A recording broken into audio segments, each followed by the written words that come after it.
Hey, what's up y'all? Today we're gonna do a quick guide, walkthrough, look over our walking simulator, corpsewade. You've already seen a preview of the playstyle. That's how it works. You run around, things die, and the happy times. Now, there will be the passive tree listed down in the description. You can find that if you just want to copy the build, go ahead. But we are going to go over every item and passive tree interaction. How does this build work? Why does it work? And how to actually proceed forward with it. So how does this actually work? The absolute bare minimum, 0 brain cells required. You just put on the corpsewade boots and you just spec yourself into poison. Poison magnitude is the main thing that will scale your damage. And you can, for the most part, just leave it at that, and you will clear maps just fine. But if you intend to do map bosses, or even more so if you intend to do the pinnacle boss fights, you will need to invest into this build quite a bit more. Now, another very cheap and just brain dead, like, who would not want to have this? Snake bites, because you can stack additional poison on an enemy. More poison is more damage and more good, so yeah, you can do that. It's all great. Basically, that's 2 uniques that are carrying your build. Going forward, we have an okay physical damage bow. You can get way better bows. I'm just broke. I don't have currency to actually get a good bow. If you can, go ahead. Both physical and chaos damage works, as long as you just have a lot of it. We're gonna look at our quiver. Quiver really doesn't have much to offer for poison build. We're basically just looking for increased damage with bow skills, because that will affect most of our skills when we're actually fighting the boss. Usually we don't really need to fire arrows at anything unless there's a rare or a boss, so quiver is effective in those situations. If you can get some additional physical damage on it, that's also good. Rings are mainly there for resistances. Again, physical damage, if you can get on it, great. Life would be awesome. You can get what you can get. Chaos damage. Chaos damage is pretty big as well. We are scaling chaos damage by gaining extra damage as chaos, and then that applies for our poison damage as well, so it's all just a bunch of good stuff. For an amulet, you do need some spirit. We're running a few spirit gems. Some are mandatory, some are not so much, so you can forego that if you don't want to bother with getting spirit. And body armor, once again, just resistances and as much evasion rating as we can fit. I'm still looking to upgrade. Honestly, you would want to get 2200 evasion rating if you can. But yeah, the more the better. Same goes for helmet, just resistances and evasion rating. If you can get very high energy shield helmet, like over 400 evasion energy shield, excuse me, then there's things you can do that would make you tankier and so on and so forth. But we're working with just a decent evasion rating setup. Now, in our offhand, we have the weapon swap. So not the second weapon set. We have a scepter. The most important thing you want it is 50% increased max life of your minions. And realistically, you will probably need reduced attribute requirements. I needed that because, as you can see, I could not put this on. I would be 5 intelligence short, which might not seem like not much, but it's one more level that I need to get, or a skill point I have to pull out of somewhere. So yeah, if you get reduced requirements, that's great. But basically just get a Rattling Scepter with max minion life, with as high level minion skill as it can grant you. In my case, it's level 18, and that's all you want. For your offhand, we have Carrion Call. You can ignore the corruption. I just slammed the Vile Orb and got lucky. It's not even quality, so imagine it's 20% quality. That's basically the same.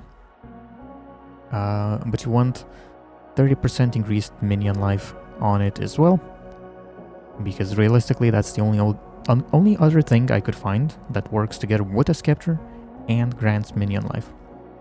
So how do we work with these? Normally, we just shoot our arrows, whatever.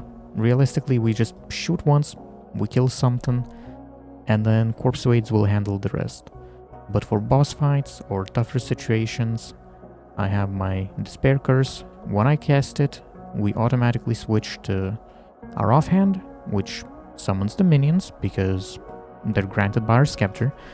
And whenever we walk, the minions explode and they do damage.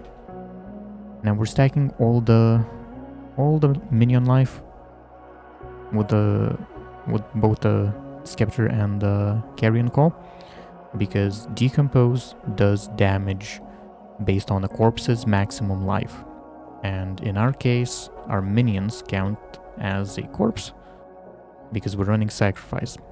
Now you can run Sacrifice only when you use the second weapon set, and thus not using up your spirit. As you can see right now, we don't have enough spirit to run it because we're running everything else. So let's go over our skill gem setup and what we are actually running. So I guess let's start from bottom. We're running Sacrifice with Minion Mastery. Self-explanatory, allows us to explode our minions. Our minions are counted as corpses, so they trigger the boots, and that's great.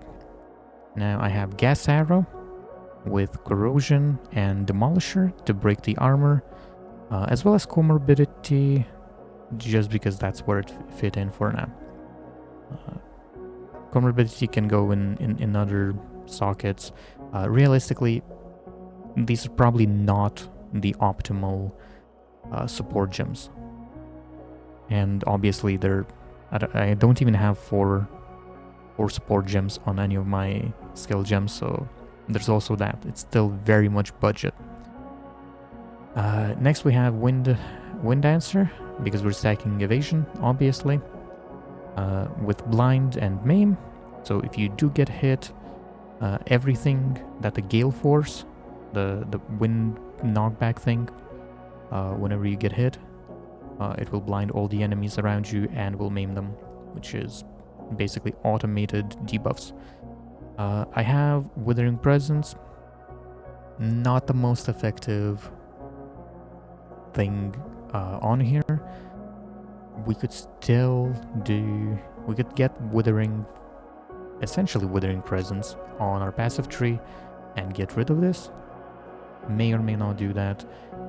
I'll keep you updated with any major changes to the build. On Withering Presence, I just run Clarity and Vitality. Simple, good old quality of life, because why not? Despair is, take note, it's only level 9 gem. You want the lowest possible curse gem because they cost ridiculous amount of mana. If we level this to like level 15, it would cost 150 mana. It's ridiculous, and the increase to the actual curse effectiveness is very minor. So lowest level Despair we can get with a heightened curse, focused curse, and mobility. Mobility just because I tend to use it to summon my minions while I'm just running around, and I could do it with just a weapon swap, but I don't, which does slow me down because I'm casting the curse, and thus I get slowed down, so I have mobility on it. You don't have to if you don't want to. Next we have Wine Arrow, which got dropped from the hotkeys for some reason. Now I have Wine Arrow linked with Persistence, Scatter Shot, and Swift Affliction. Now, I don't know whether multiple plants all count as dealing separate damage or if it's damage per skill. It should be separate for each plant, so I use Scatter Shot. We land 3 of them. There's usually going to be poison clouds everywhere from minions, or my own poison clouds from the gas arrow. So everything will get poisoned, like all those plants will get poisoned. They will do additional damage to whatever they're attached to, and that's just good extra damage on a boss, because we're doing quite a lot of poison. So each plant, especially if there's many of them. We can also use Barrage. We use Barrage, we land 9 plants in total. They all stacked up neatly on top of each other. That should be pretty decent amount of damage added. And this is actually a very recent addition that I've done to the build, so it's not been in the showcase, and I haven't tested it properly yet, so take it with a grain of salt. I don't know about Scatter Shot and Barrage combo here, but either way, Wine Arrow itself is good, and you should use it. Now, moving on, we have Poison Burst Arrow. I have Martial Tempo because it's my just main run around, shoot the thing a couple of times, and let it die skill. So Martial Tempo helps with that. We have Lightning Infusion. Now it says, gain extra damage as lightning, deal less cold and fire damage. Why do I do this? Because I want to shock. Now, I've not been able to reliably shock bosses just with this. We probably do need some shock chance and maybe some additional lightning damage even on our accessories and stuff to shock, because shock does increase all damage taken, including the poison damage. So yeah, and we do have Exploit Weakness, which is tying in together with our gas arrow, because we can stack up some gas arrows for the boss fight and then just do one big hit of Poison Burst that will consume the broken armor and will do way more damage. Now we also have Barrage, as you saw already. I have Premeditation to increase the damage of skills that it empowers, Ingenuity for faster cooldowns, and Arcane Tempo just to have a slightly faster cast. So realistically, you would have armor broken on a boss, you would do Barrage, and then you would triple shoot your Poison Burst Arrow. It's quite an involved combo, and I hope that we don't really have to use it that much, but it's there if I want to actually actively play around and not just run and wait for them to slowly die. And I think it's one of the final gems. It's Grim Feast with Precision. Precision, honestly, I have 11 mana. Precision was, sorry, not mana. I have 11 spirit left over, and Precision was the only thing that I could fit in. I don't really need it. You don't have to have it. You can take it off. You can get lower roll of spirit on the amulet, and that'll be perfectly fine. Now, on our weapon swap, we have Skeletal Warrior with Meat Shield support. Do keep in mind that I technically don't have enough intelligence to use Skeletal Warrior, but it's always active because it's a weapon gem. So to socket Meat Shield, I had to put on an item that would give me more intelligence. I slot the Meat Shield for more max life, and then I can go back to my actual gear. So Meat Shield should be affecting Skeletal Warrior right now. Everything I could see according to the tooltips and everything, it seems to affect it. And obviously, our final piece of the puzzle, Decompose. We have Bursting Plague. Now, this just helps things to spread. The poison spread and just death and clear in maps is great. With Bursting Plague, it's pretty good. We have Deadly Poison because it basically has no downside. Less damage with hits, but that's great. There's no hit in our Decompose, there's no hit component, and it just does 75% more poison magnitude. Awesome. We also have Magnified Field for bigger AoE, and I actually have now an empty slot because I stole Increased Duration. Increased Duration went to our Wine Arrow because it by default has a pretty short duration. So we'll probably fit something else for the 4th gem. Now, let's take a look at our passive tree. Passive tree, self-explanatory. We take poison stuff to do double the stacks of poison. Yes, sir.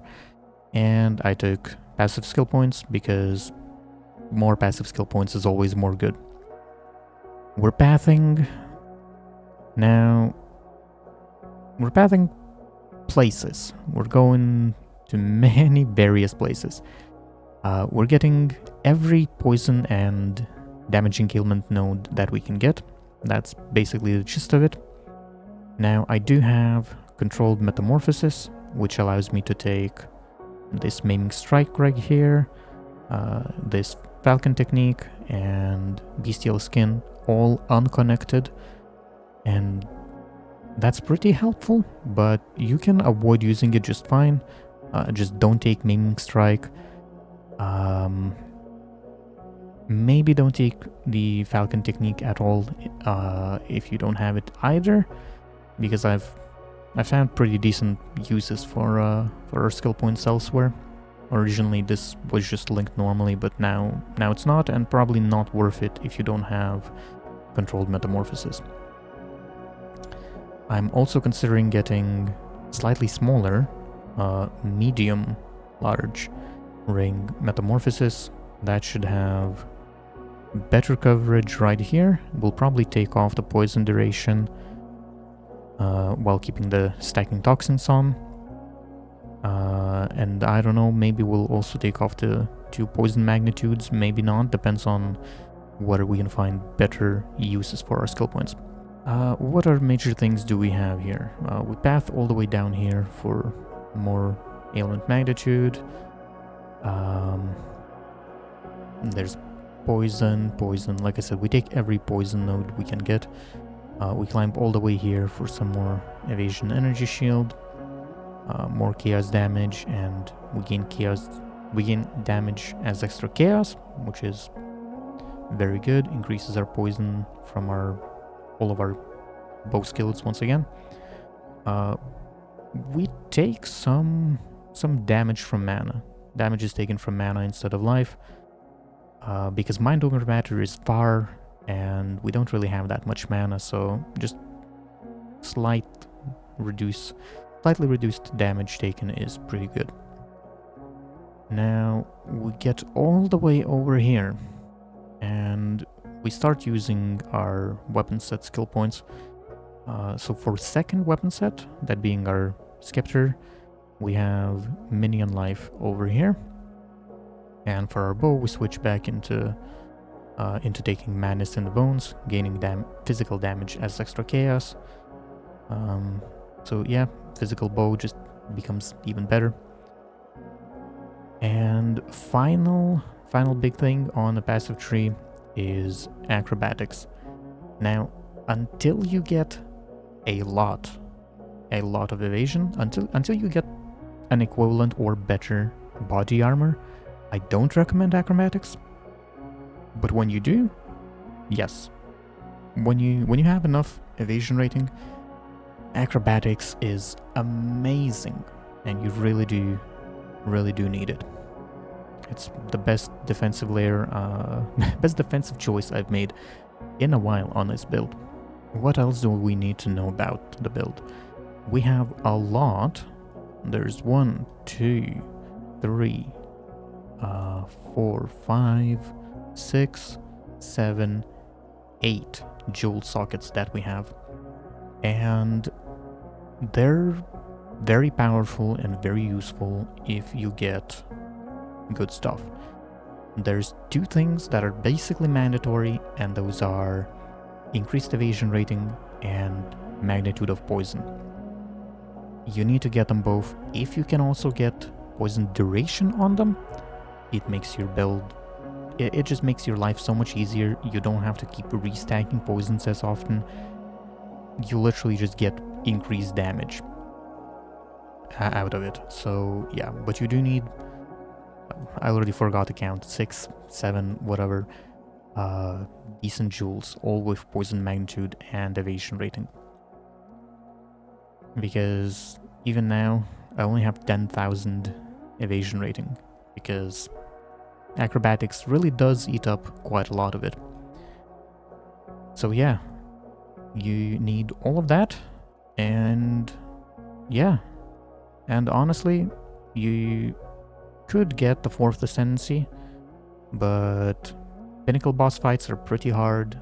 I hate the final boss fight, and honestly, we would only be getting more quality of life, not really substantial increase in damage or anything, just some additional movement while attacking, less penalty while attacking. So quality of life, but not really massive. There's nothing else on a passive tree that we really need here in terms of ascendancy points. Maybe flash charges gained if you're really using flash charges, but I don't see anything really mandatory, so I haven't been pushing for the final ascendancy. I think that covers everything. We've done the gear, we've done the passive tree. If you have any comments, suggestions, or questions about a build, leave the comment down below or catch me live on Twitch. And yeah, laters.